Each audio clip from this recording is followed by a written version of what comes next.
Okay. Hi, Prana Boosters. Welcome to our show. Today I'm so excited to have I'm so excited to have again with me two featured guest Prana Boosters who are joining me in a conversation about mindful parenting. First, we have Heather of wiseinside.com. She's also author of the book How to Raise a Happy Child and Be Happy Too. Hi, Heather. Hi. How are you? Good, thank you. And we also have Eric of oneawesomedad.com, a parenting coach. Hi, Eric. Hey, everybody. Great to be on.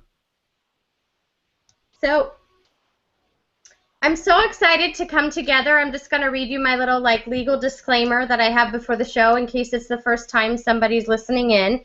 But I'm so excited to come together and share our thoughts and experiences with each other.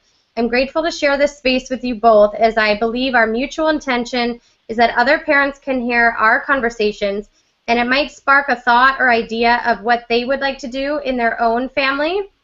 A lot of parenting styles are very new ways of thinking. Well, there's a lot of parenting styles that are very new ways of thinking and not completely socially acceptable just yet. So I think it's important that we keep having these conversations publicly so other parents don't feel so alone. And I just want to add that while I'm a huge advocate, and I think we all kind of are, for feeling our way through parenting and using our intuition to guide us, basically we are not telling people what to do. We are just inspiring them, hopefully, and telling people what we do and what might be possible in their own families. So welcome, you guys. Thank you. I love that. So today's topic, we were going to talk about, it's kind of a loaded topic for all of us probably, but manners, you know, teaching manners and how do you handle manners in your house and being polite, and if we have time, getting into apologies. So how does everybody feel about that topic? I think that's a great topic. Awesome. So honestly, Definitely. you know, right. In our house, we have always believed that the best way for us to teach anything, manners or anything like that, is to actually model it. So the way that my husband and I talk to each other, the way our kids hear us talk out in the world when we meet people or when we're shopping or we're talking to like a waiter or waitress or something like that, they get to hear, you know, things modeled by us. And I remember when our kids were very little, we were not big fans of, you know, forcing them to say please or thank you. We kind of knew that it was like walking and crawling and everything that they would learn, that inherently being around us, they would actually learn to use these words. So we were not those parents who were be like, okay, now say thank you and make sure you say, you know, and it didn't go over well with, you know, relatives who gave gifts or things like that. But there's a big pattern that we noticed that I'm going to let you each kind of, you know, come in here and let me know how you feel about it.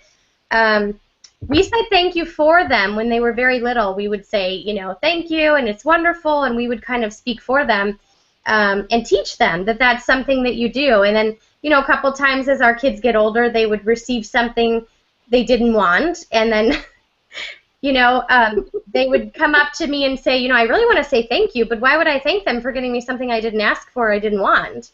And they didn't yet understand, you know, being gracious or just saying thank you for thinking of me. And or they would say something like, thank you for thinking of me and getting me this thing I didn't want. They're just they're just so honest. But another thing happened on the way to that, you know, we would just notice that, say it was a toy that they opened that they got as a gift, right? They would often be so excited about the toy or the gift, and they would look at it and open it and go use it, and maybe like even a half hour, an hour later, they would come back to me and say like, you know, I really love this gift, thank you, and you know, like it would come later, so it's more of like a delayed reaction. So and it was very genuine because nobody asked them to, nobody prompted them, nobody asked them to do it. So I want to just start there, if we can just start there, about, you know, the expectation of using manners and forcing them to do manners. So maybe we want to start there. Eric, maybe you want to go first? Yeah, sure. And, I think you're right that teaching kids manners is, it's really like anything else. You just have to model the behavior that you want to see in your kids. I think with manners in particular, it's sort of, the more you push, the more you're combative with your child about it, the less inclined they're going to be to want to listen to you. So in our house, I have a 4-year-old son, and I honestly I don't do too much pushing of manners and how to what to say and what not to say, and I just sort of tried to model that behavior myself. Um, so we were in a drive-through the other day, and and I said thank you to the person handing us the food, and they said thank you back. And he asked me, he said, "Why did you say thank you?" Um, I think because we were the ones paying for it. Right? Oh, So, that's a good question. right. So I mean, so kids. I mean, yeah, kids are always questioning like that, as you said. I think you made a great point, Tina. That is like walking and talking, and it's just something that you've got to just let them kind of learn on your own. The other issue I think for me is that there's always that concern about what others think. Particularly when you are raising your kids um, in a positive, peaceful, non-traditional manner, if you will. Um, so there's always that concern about what do people in the store think? Gosh, my kid's acting up this way. Am I supposed to discipline in a certain way, or what are family members going to think? Or there's always that, But I think that you just sort of got to stick to your philosophy. You got to stick to your own guns as a parent, and do what you think is best.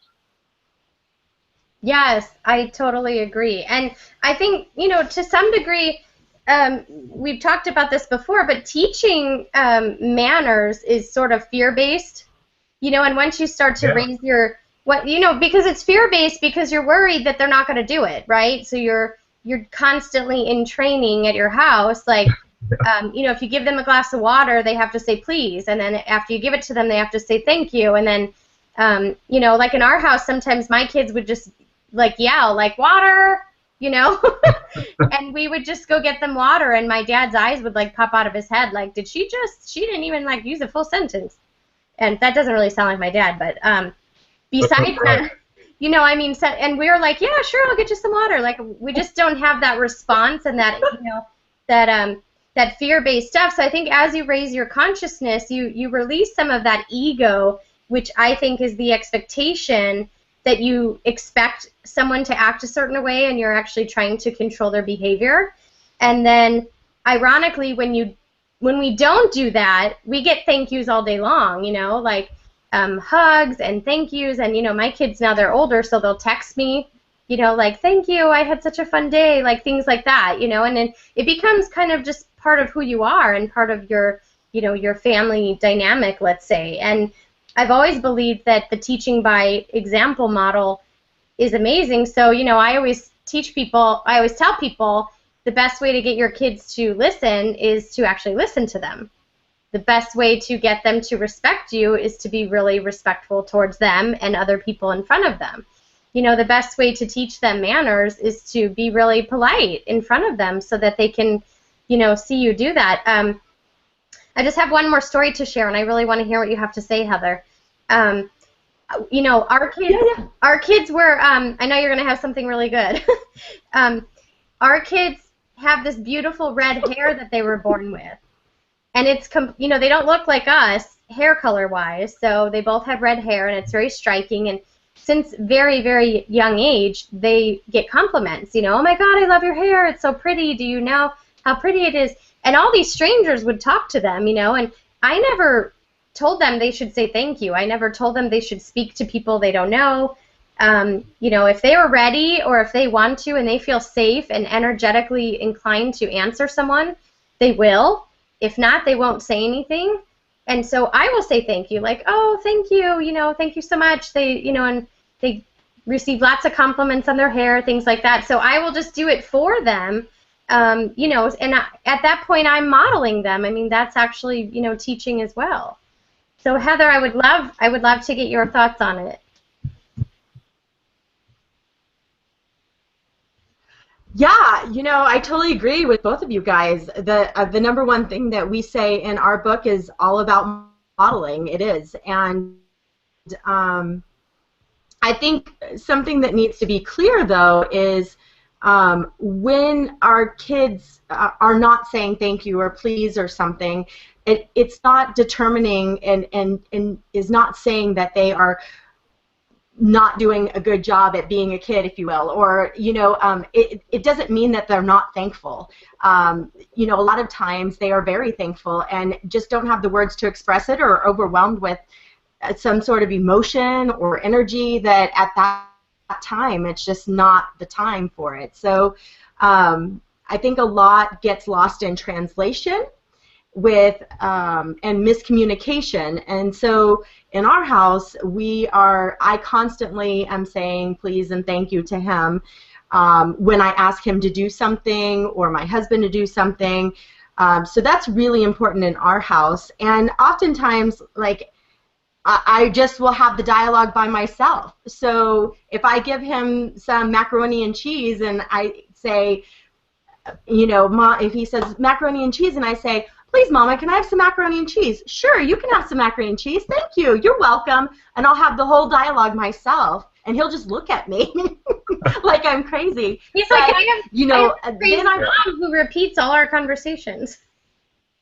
Yeah, she creates the whole conversation herself. He's like an actress who never got on stage. Exactly. I map that out for him, though, so he can hear it and know that that's how we communicate.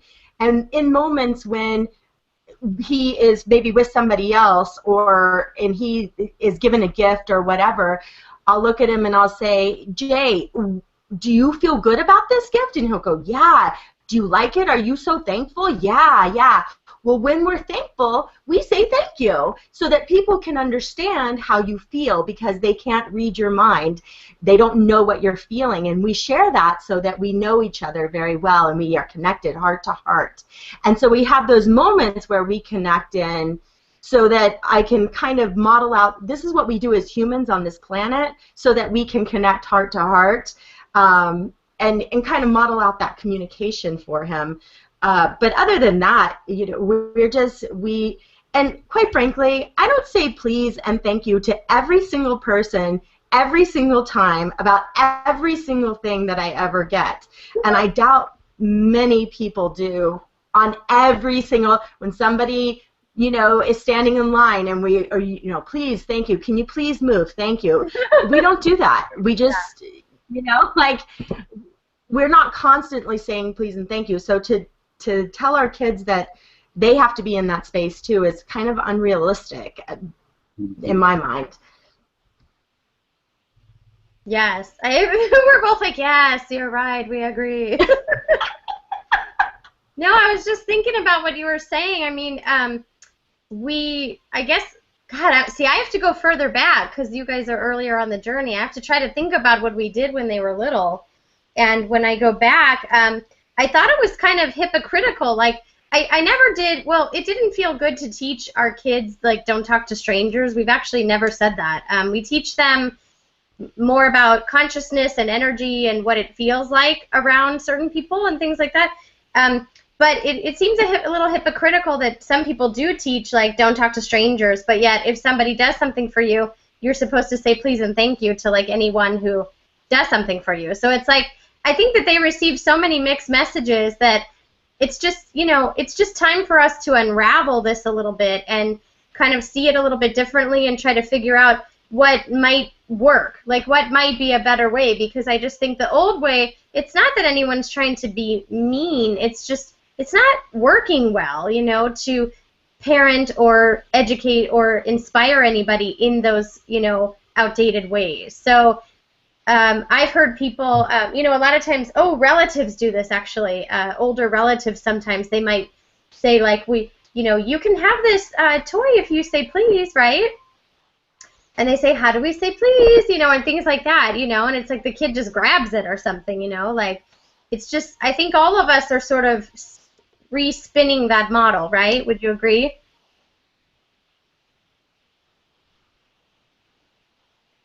Are you guys there? Yeah, I'm here. Okay. So would you, Yeah, so, okay, I think I might have lost you guys for a minute there. Um, yeah, I'm with you. Totally agree there. And you know, I think Heather made a great point too about you know, it's about communicating the energy behind the behind the feeling, right? So you want to, it's about communication with others, you know, about that feeling of actual gratitude, and not just saying the words because you were taught to say the words, because maybe there was some fear-based parenting going on that got your kid to say it, right? And I think it's more authentic too when you teach it in the way that Heather talks about, you know, about just communicating how you feel to the other person. I think so. For me, I think that's more important than um, teaching what the societal expectations are, right? Which are changing, I think. But I think there is still, you know, there's an older generation that has the expectation that you know, you give a toy to a child, the child, you know, says please or thank you, and you know, sometimes a little forced, right? yeah, Uh, kind but of if you like can, giving like a treat to a puppy or something, like, you know. right, right. But if you can teach your kid, it's about communication, about communicating the feeling that you have, and just letting the other person know, I have gratitude. I'm feeling grateful for this gift that you've given me. I think that's a better approach. Well, Yeah. if I could add a story to that, and again, we've never been say thank you, like forcing them to say thank you, but we talk at night before we go to bed, and we adopted our son, and when he said to me, he looked over on our shelf, there's a little plane that we got when we brought him home that symbolized the plane, him coming home, and he said, Mama, Mama, plane? I said, yeah, that's the plane we came on to come get you. You called out and said, Mama, come get me, and we got on the plane and we came and got you and brought you home. And he looked at me in the eyes and he said, thank you, Mama, thank you. And it was seriously the most memorable moment of my life with him, Oh, because Yeah. he was genuinely he was full of gratefulness and thankfulness, and it was the most authentic thank you that I've ever heard in my life. And you know, of course, I believe there's an energy exchange that's happening even below the conversation, but I think that what we have taught him along the way is that when you feel something, that's what thank you means, and he actually used it in the right context, you know, and communicated in a very beautiful way when he still has a very limited communication skills in this moment right now. So it was really beautiful, and we can kind of explain to them along the way, look, this is what we say when we feel this way. And, you know, if you're not happy with the gift, then you can say, I don't really like the toy, but I love you. Like, so we're not saying that we're not thankful for the toy. We're thankful for you as a person. And I think on a deeper level, as human beings, that's really what we want. Is we want to, when somebody's looking for a thank you, especially for a gift, and for me myself, I just sent out a gift to somebody, and I did not get a thank you. Not even a message on Facebook, and there was a part of me that was like, felt so unacknowledged, and so like that I put thought and effort into that, and you can't even thank me for it. Like, you know, and it wasn't about the word thank you or being thankful. It was about being acknowledged that, wow, I mattered enough to you, you mattered enough to me, and that was the difference. It's not about the word thank you. It's about validating and acknowledging each other's existence on this planet together in Yeah. each other's space, in my opinion. So, I think yeah. that's great, Heather. I love that story about your son saying thank you to you in that authentic way. And I think well, I want to make a point that when parents use sort of a fear-based approach or sort of a force, when you force your kids to say thank you and that they're supposed to have that expectation, then I think maybe that hinders sometimes in kids when they want to be authentic. There can be a little bit of a mix-up in the brain that says, I want to be authentic, but I feel forced to say it, right? So I think that's a good reason to not use a fear-based type of parenting approaches. Yes, absolutely. That actually is a really good segue for us to segue right into forced apologies. I think Oh that yes. to be honest with you, it's so the energy behind somebody telling you how to feel or somebody telling you what you're supposed to do, it really does I think, trigger ego.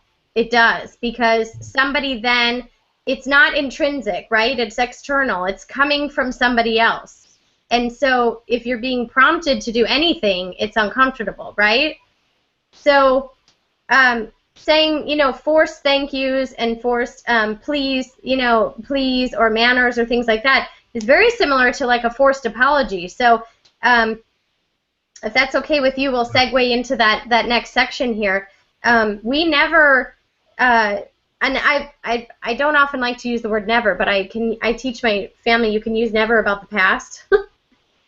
But we never forced our family to apologize, because I think that I knew that if it wasn't genuine, it just didn't matter. It really didn't matter.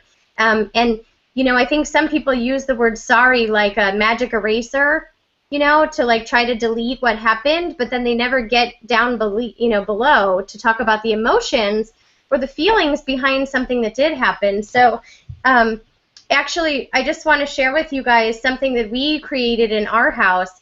I was just so done with sorry. I felt like sorry has just lost its, spice in the world.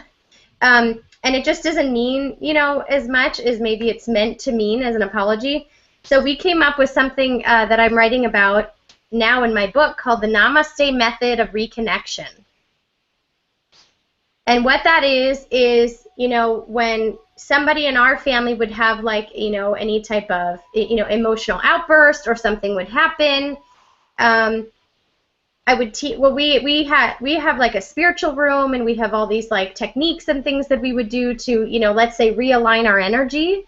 But what I was teaching everyone was, when you feel better and you've come back into yourself and you have realigned your energy, you can go to that person that you had the disconnection with, and I gave them a choice. I was so desperate, I didn't know what to use, so I made it up. I said, you have a choice. You can go like this, which means I come in peace, right? Like, I'm okay now. I've aligned my energy and I can handle myself again. Or you can say namaste. And so we're using that word just because we all knew it and we liked it, and we were, I just said, you can use the word namaste. So now, if they get upset and they go in separate areas or things like that, or they separate for a little bit, sometimes they try to talk to each other before they have actually reconnected. And I'll say to them, did you say namaste to each other? Should you be playing together? Have you had a chance to come together again? And now that's kind of, in our house, it's kind of a tradition that they'll say, like, Mommy, did she nama yet? Like, they've narrowed it down. It's not even namaste, but it's like, did they nama? Have you namad? Or they'll say to each other, are you namad? Are you ready to talk? Are you ready to connect again? And they'll say, no, I need more time. I need more time. I can't do it yet. And so I taught them what it actually means is if you want to talk about it, you can, right? But you don't have to. Sometimes it's just I'm trying to figure out what's the best way to explain this quickly, because I write really in depth about it. It's just a way to say, hey, listen, I wasn't aligned before, but I am now. I wasn't feeling good before. And it's not about shame. and there's no blame. It's not about anybody being wrong. It's just about the fact that we had that interaction and that disconnection for this for whatever reason, but I'm really good now, so now it's safe to play with me. It's safe to talk to me. It's safe to come together again. And I really wanted to, like I said, just create something new that nobody had any triggers with. Nobody had any association with it, and it was just something, different that we could use within our family. So I wanted to share that with you guys. I hope did it sound clear what I was explaining? And I haven't really told people about it before. That's great. I love that. Definitely, definitely. And it has a, like you said, if there's a trigger that has for you or for them, it's not going to work anyway. So people that say all the time, well, this will work for you, this will work for you, this will work for you. It won't work for you if you're not in alignment with it to begin with. So, right. And I too, having a preschool for years, I have gone through tattletaling a million trillion times, and a lot of say you're sorry from other parents if another child hits another child or does anything to another child. Say you're sorry. And what I realized over time was watching them, they go, sorry, okay, and right. move on. And there was no heartfelt moment, and that's really what I believe sorry was intended for to begin with. And so in our house, we rarely say sorry, but I will say that we have moved this past week, and I have apologized to my son probably 7 times in a 3 day period, because we've been busy and unpacking, and he hasn't been able to play outside with his friends as much and do all the things that he normally does, and so he's having outbursts and some issues, and he misses his little buddies, and he had a major meltdown, and I too was in a meltdown space and doing my best to hold it together while he's losing it. And I'm taking deep breaths. I'm doing every technique that I preach about. And in the moment, I realized, I was like, oh, he's really sad right now. And I looked at him and I said, tell me what you're feeling. Are you mad? Are you sad? Are you happy? Are you glad? All of the words that he knows. And he said, sad, Mama. And I said, why are you sad? And he said, his friends, Jet and Logan, he said, miss them so much. And he just started bawling his eyes out. I mean, crying like that ugly, deep cry that you only feel heart to heart. And I looked at him and I said, I am so sorry you feel that way. I am really sorry you feel that way. And I understand you are in pain right now. I understand that, and I'm here for you. And after he calmed down, and I said, listen, you already have another new friend that's right across the street that we're going to play with this afternoon. And I said, I'm really looking forward to that, aren't you?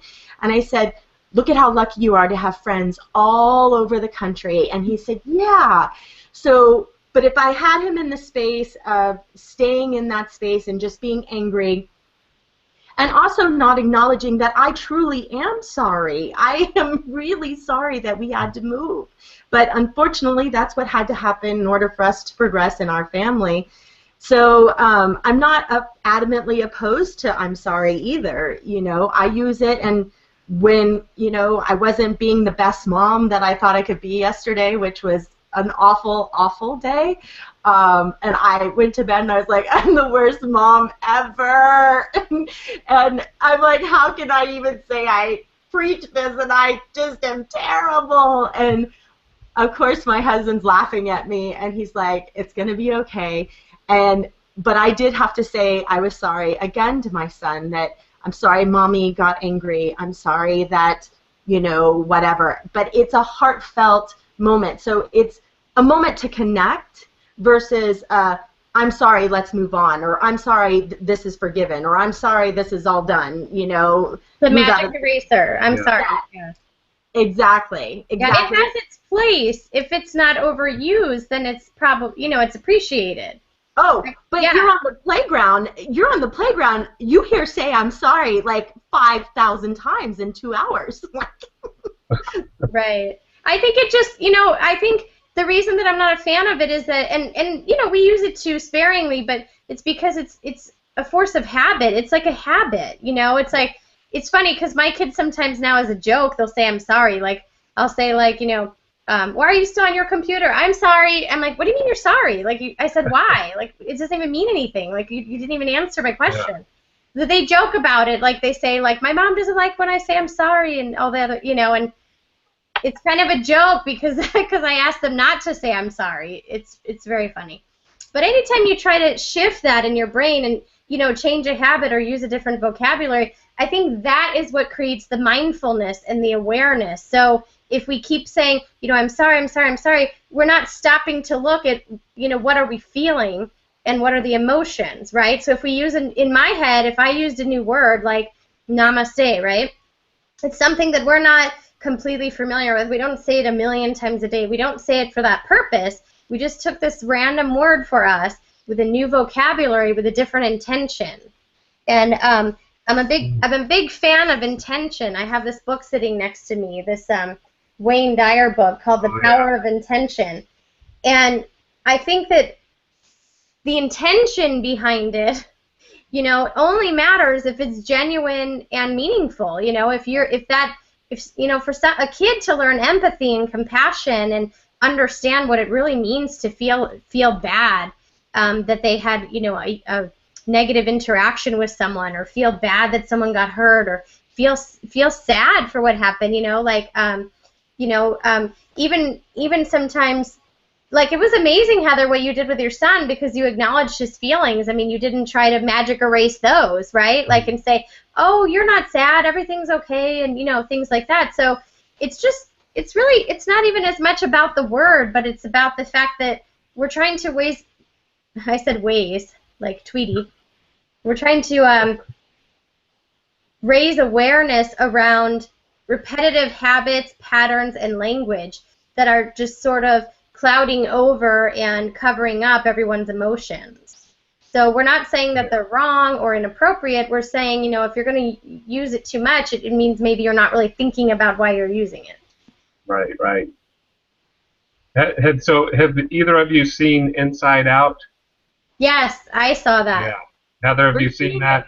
We're seeing it Friday because we've been in transit. So yes, we're seeing it Friday. Are you seeing it? Okay. Good.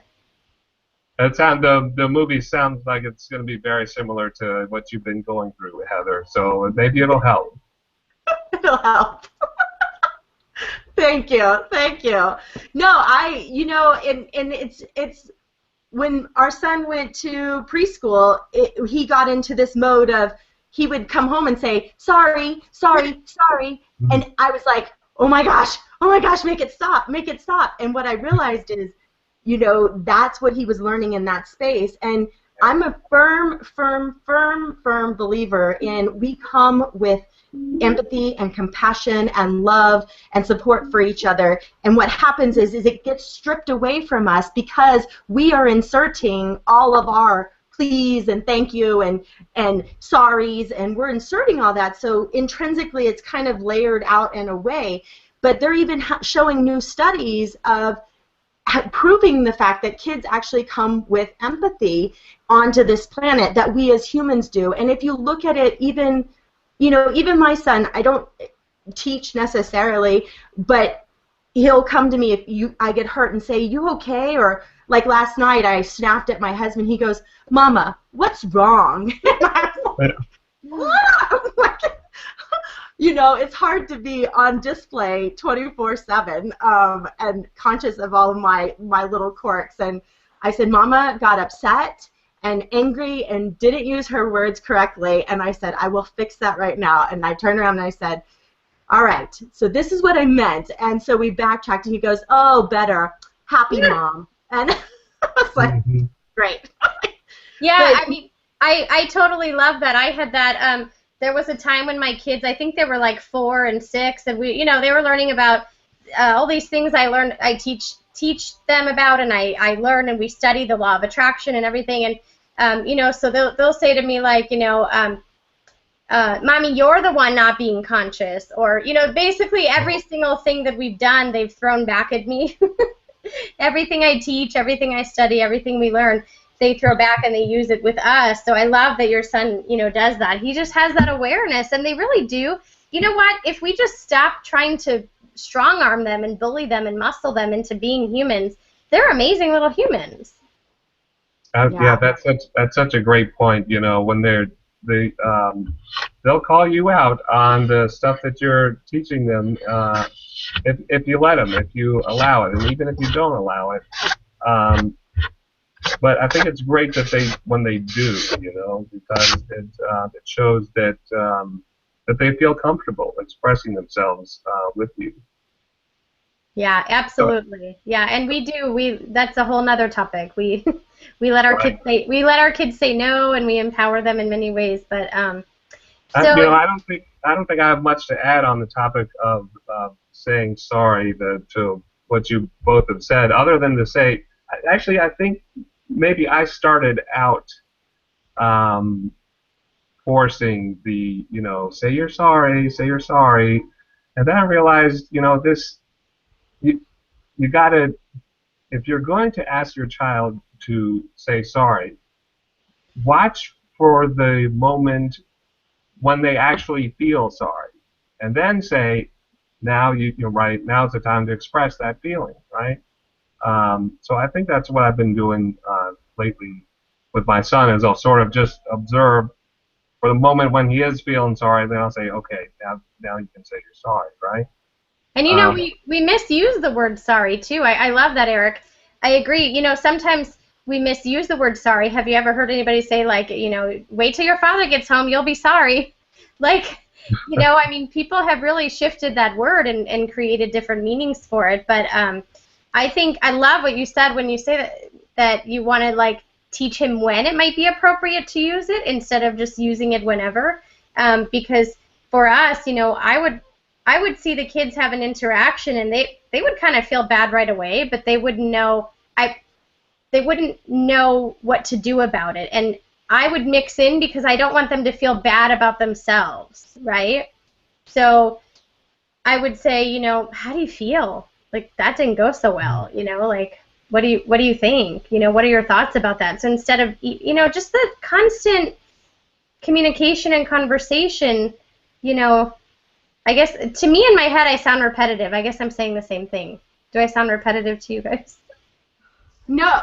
And I think that, Eric, I think you hit it right on the head with that, is that, there's a lot of times, even in the preschool in particular, moreover than my own child, but when you have 50 or 100 of them, it amplifies everything. Yeah. So when they would get into an argument, sometimes they weren't sorry. Like, one would knock the other kid out, and he'd go, no, I'm not sorry. And he's like, he was being mean to me, and I didn't like it, and I punched him, And so to sit there in the moment and say, well, say you're sorry, it's really not appropriate, because, he may have been egging him on the whole time, and while hitting isn't necessarily the best approach I would ask for, I get why you're not sorry. So let's work this out where we have the communication that we need so that we can curtail and make it not necessary to use our hands. So here's the communication. When he's bugging you,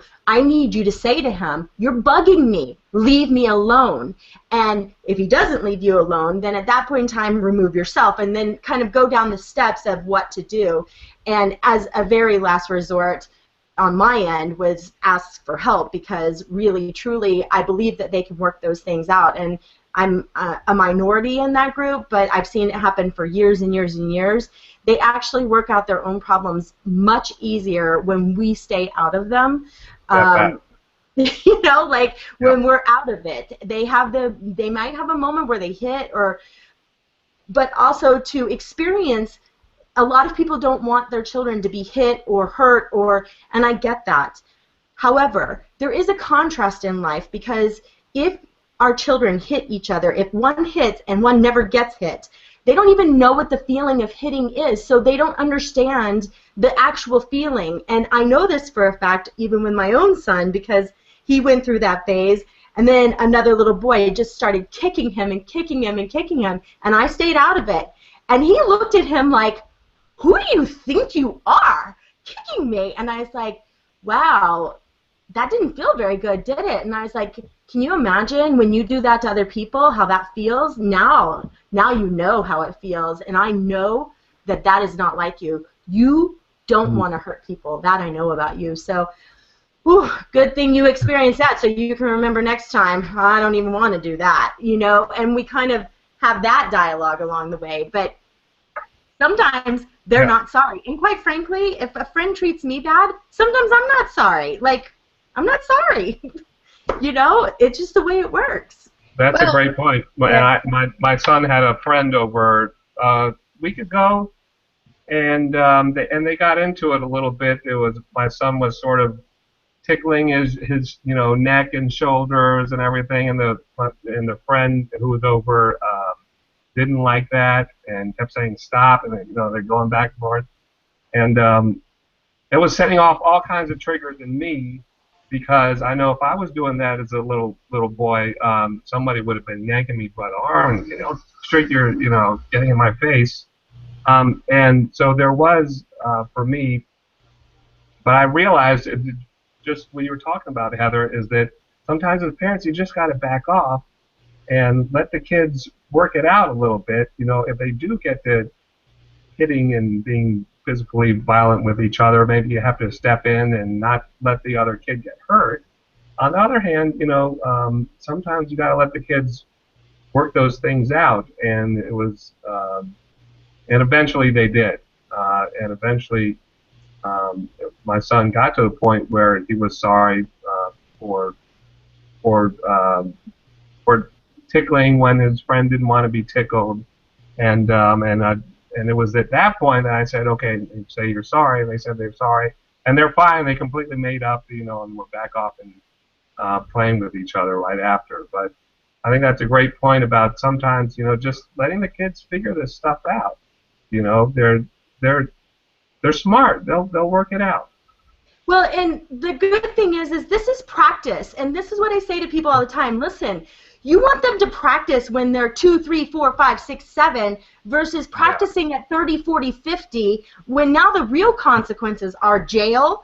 The real consequences are death. All of the real consequences that come along with that kind of behavior, when they practice it now, instead of pushing it down and suppressing it to where it bubbles up, and then in their 20s, now they're drinking, they're doing drugs, they're whatever, partying, whatever, fighting, whatever those things, it's so suppressed, where if we can acknowledge it now and say, look, I trust you to work this out. Now we are instilling in them, you have the power to work this out, so that when they're 20, 30, 40, they know intrinsically, I have the power to work this out. I don't have to resort to anger or beating somebody up or suppressing it in me. And when we give enough practice, then it allows them over time to work it out, so that later on in life, we're not trying to backtrack and go, well, it's probably not the best thing to do right now. Like, let them practice, work it out, young age, and then as they go, they get better at it, just like everything else. We all get better at it. But we have to give them those skills to communicate through that practice. So I don't let them just have a free-for-all in the corner and, knock down, drag it out, brawl it out. But I have this space where I'm like, if he's telling you he doesn't want to be tickled, it is we have to honor that. That is his body. That means for us to stop. When somebody tells you to stop.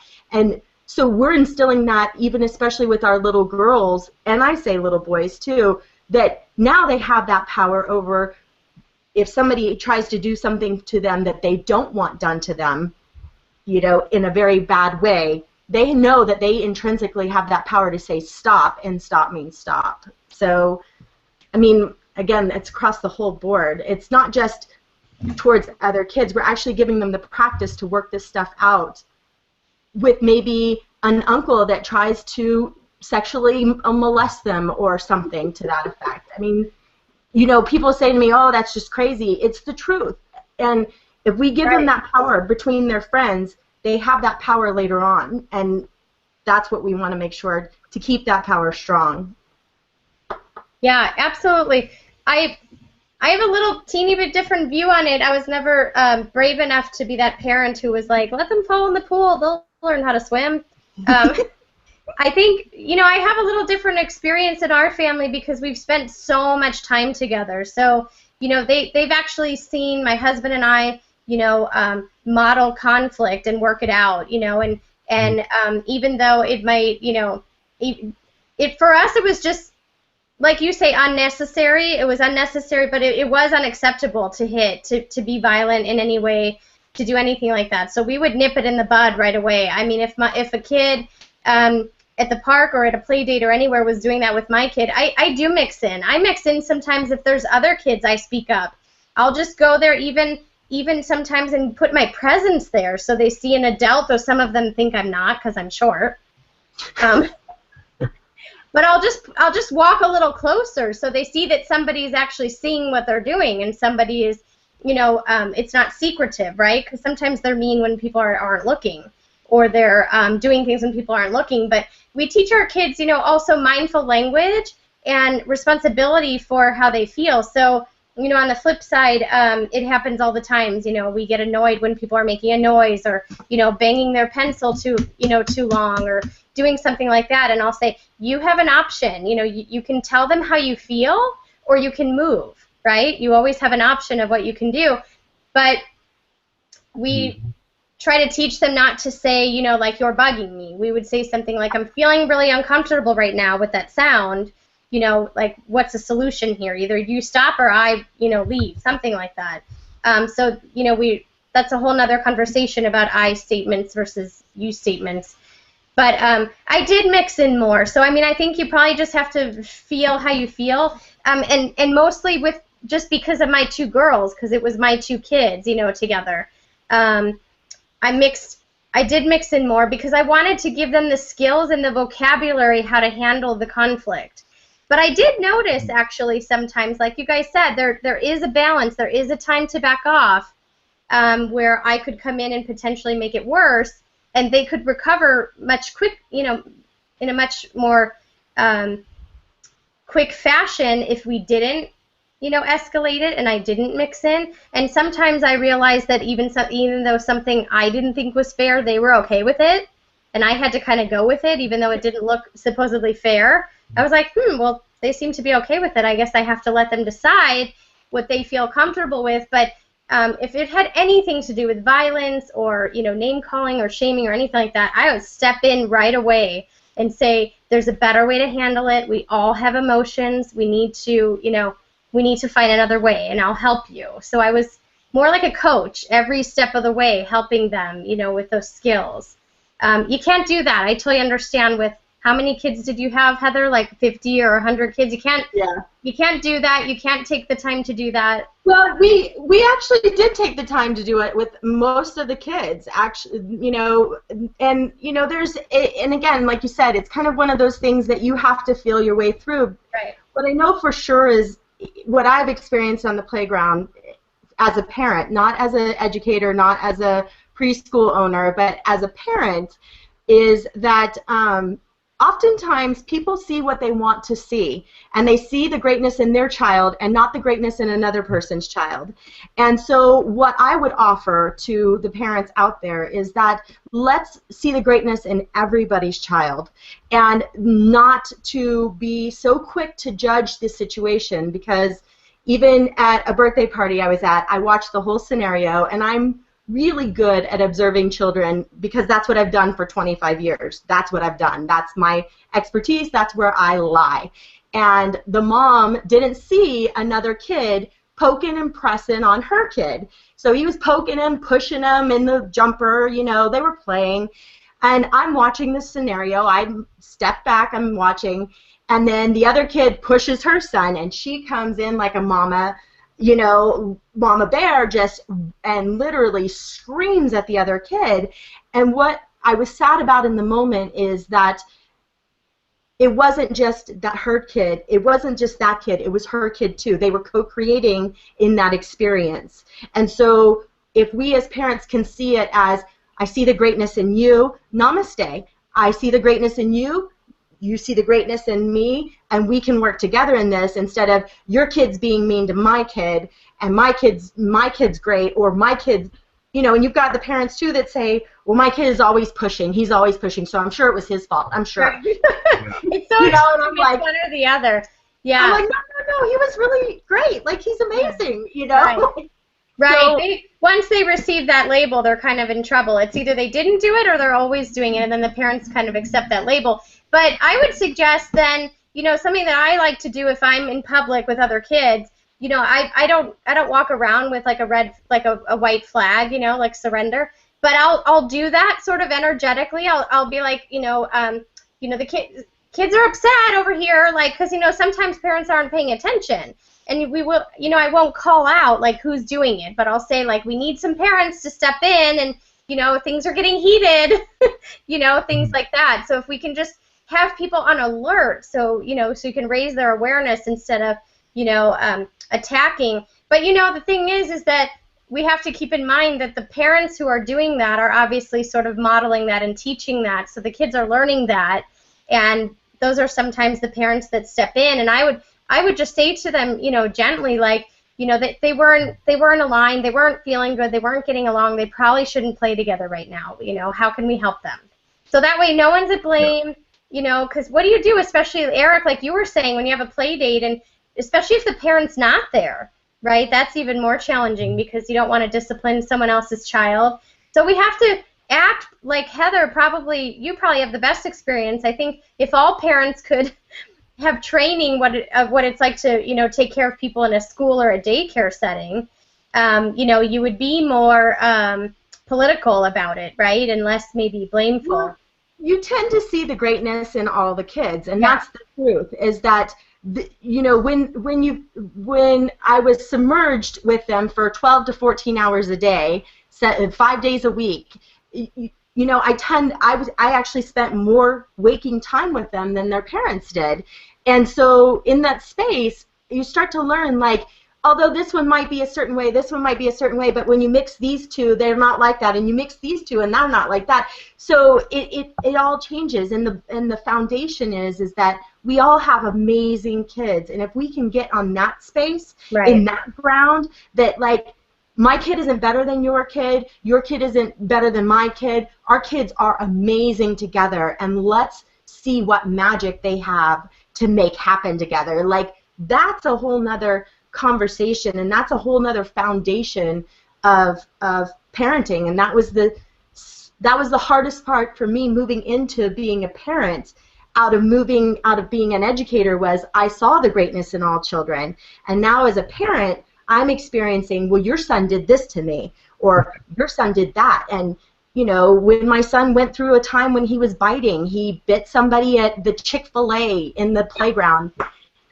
And oh my gosh, this woman, she said, you know, you are promoting that he is going to be a womanizer, and he's going to beat his wife, and you're going to allow this because he did it to a little girl. And I was like, let me explain something really clearly to you right now. Kids do not have gender bias. They will bite, hit, scratch, kick another little girl or a little boy, and it's not meaningful to them. Like, it's not a bad thing it's them expressing their emotion. But in the space, I was like, oh my gosh, you have now just totally labeled my kid into a space that's not who he is. He had a moment. He had a moment where he didn't know how to communicate, and so he bit her because he didn't know how to communicate. So that doesn't determine the fact that he's going to be a bully or hurt women. Like, this is not a determining factor. If that was the case, I'd have hundreds of kids right now in beyond juvenile hall, in prison. And the kids that were in our school are beautiful kids, just as I saw them when they were 2, 3, 4, and now they're 25, 26, 27-year-olds. And they are beautiful people. And they hit, kicked, bit. They did all the things. Every single one of them did something awful at some point in time. Yeah. You know, I think at that point it comes back to the conversation that I think we have to offer these parents that act like that the same love and compassion and empathy that we're offering all these kids.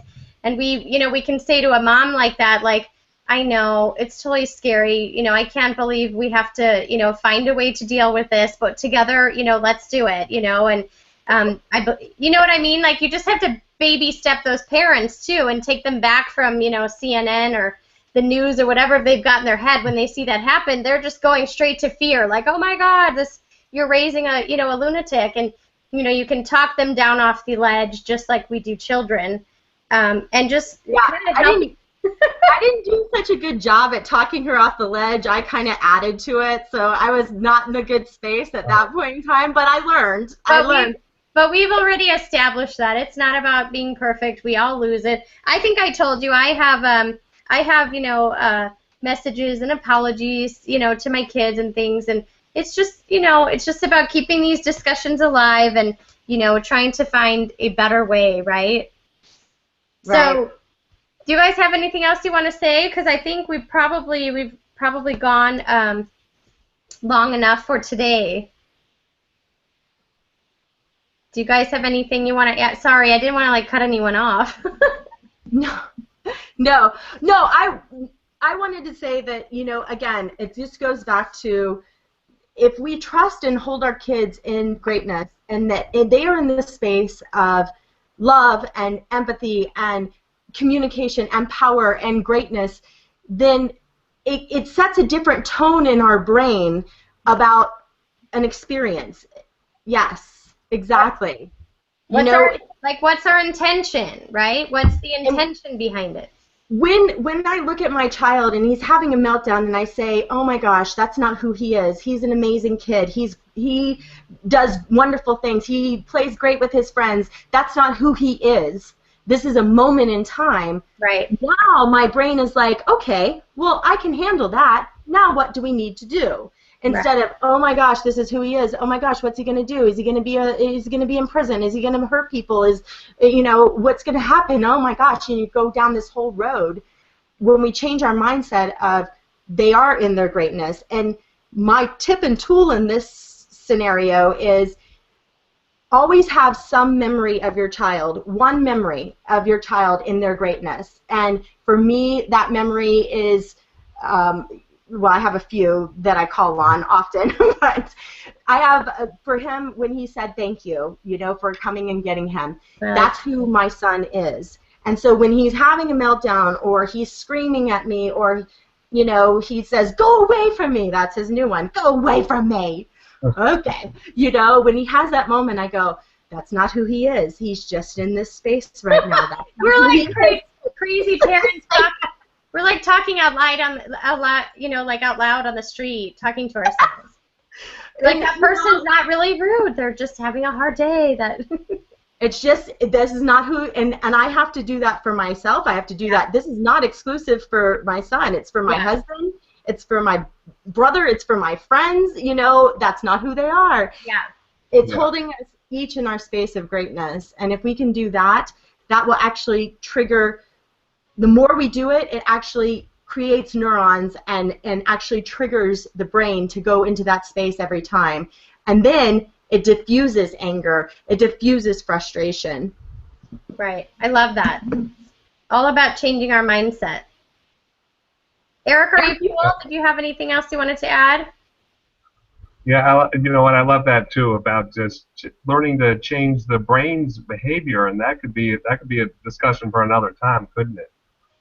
Yeah. I think that